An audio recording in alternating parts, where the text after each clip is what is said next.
नमस्कार, मैं Satyendra Kumar Sharma, typing instructor, TCAB NIEPVD Dehradun से Hindi braille short hand dictation class में आपका स्वागत करता हूँ।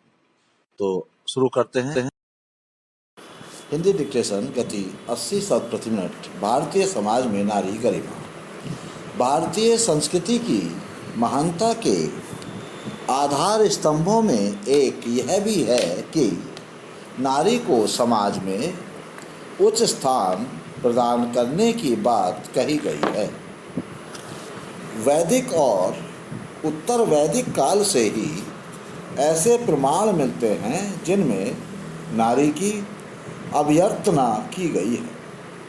प्रकृति स्वरूपा नारी को परमेश्वर की शक्तियों के रूप में स्थान मिला है। विद्या, विभूति और शक्ति की क्रमशः सरस्वती, लक्ष्मी एवं पार्वती या दुर्गा के रूप में सर्वत्र पूजा होती है। महान आचार्य शास्त्री एवं धर्मवेत्ता मनु ने कहा है, यत्र नार्यस्तु पूज्यन्ते रमन्ते तत्र देवता, अर्थात जहाँ स्त्रियों की पूजा होती है वहाँ देवता रमण करते हैं।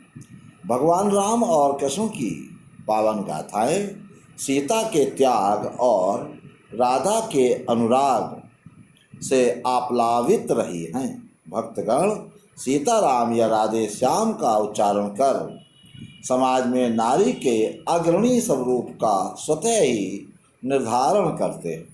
हम अपने देश की धरती को पश्चिमी देशों की भांति पितृभूमि ना कहकर मातृभूमि कहते हैं। इतना सब होते हुए भी भारतीय समाज में स्त्रियों की दशा सर्वदा संतोषजनक नहीं रही। उसकी दयनीय स्थिति पर आज भी तरस खाना पड़ता है। अर्धनारीश्वर के अर्धभाग को समान दर्जा प्राप्त करने के लिए हम इस पुरुष प्रधान समाज में बहुत संघर्ष करना पड़ रहा है। इस कारण भारतीय स्त्री की सामाजिक दशा एवं उसकी समस्याओं पर विचार अपने आप में बहुत महत्वपूर्ण है।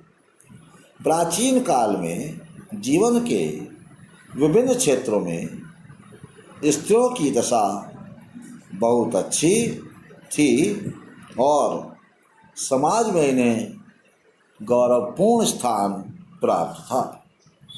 पुत्री की अपेक्षा पुत्र की कामना लोग अवश्य करते थे, परंतु जन्म के पश्चात कन्या को अपने भाई के समान माता पिता का प्यार मिलता था।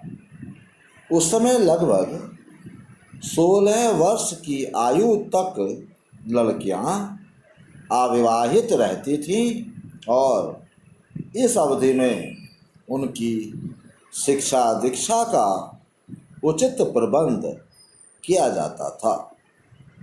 उन्हें वैदिक प्रार्थनाओं में भाग लेने को मिलता था। रामायण में सीता के वैदिक प्रार्थना करने का उल्लेख कई स्थानों पर है।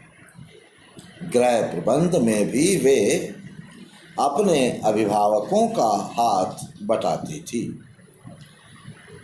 इस संदर्भ में कुंती और शकुंतला का नाम उद्धृत किया जा सकता है। गायन, संगीत और नृत्य के माध्यम से लड़कियां अपना मनोरंजन कर लेती थीं। बालक बालिकाओं के सह शिक्षा की व्यवस्था भी प्राचीन काल में थी। वाल्मीकि ऋषि के आश्रम में मैत्रेयी ने लवकुश के साथ शिक्षा प्राप्त की थी। लड़कियों के बाल विवाह की प्रथा नहीं थी और स्वयंवर प्रथा द्वारा उन्हें अपना पति चुनने की स्वतंत्रता प्राप्त थी।